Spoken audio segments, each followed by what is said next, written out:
এখন তো অনেক তাড়াতাড়ি সন্ধ্যা হয়ে যাচ্ছে, 5টা বাজতে বাজতে কিন্তু সন্ধ্যা নেমে যাচ্ছে। তো আজকে না আমি ঘুম থেকে উঠে ভেবেছি যে আজকে তাড়াহুড়ো করে সমস্ত কাজবাজগুলো কমপ্লিট করে নেবো। কারণ ওই ঘুম থেকে উঠে না করতে ইচ্ছা করে না, একটু পরে করবো, এই করতে করতে কিন্তু অনেকটা লেট হয়ে যায়।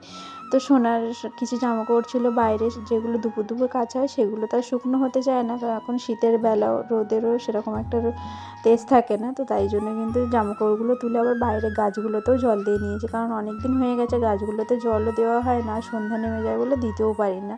তো আজকে বাইরের কাজটা আগে সামলে এসে তারপর আজকে এসেছি ঘরটাকে গোছাতে। আর দুপুরবেলাতে শুয়েছিলাম, পুরো খাটটা এলোমেলো হয়ে গেছে, খাটের মধ্যে এক গাদা জিনিসপত্র ছিল, সেগুলো আবার গোছালাম। আর খাটের মধ্যে হিবিজিবি জিনিস থাকলে না আমার একদমই পছন্দ হয় না। আর আজকে না অনেক দিন পরে আমি আজকে একটু মাথায় তেল লাগিয়েছি আর একটু বেনি করেছি চুলটাতে, কারণ এই সোনার পেছনে টাইম দিতে দিতে না নিজের যত্ন নেওয়াটাই ভুলে গেছি। তো তারপরে এখানে ঘরটরগুলো আর কি ঝাড়ু দিয়ে তারপরে যাবো সন্ধ্যা দিতে।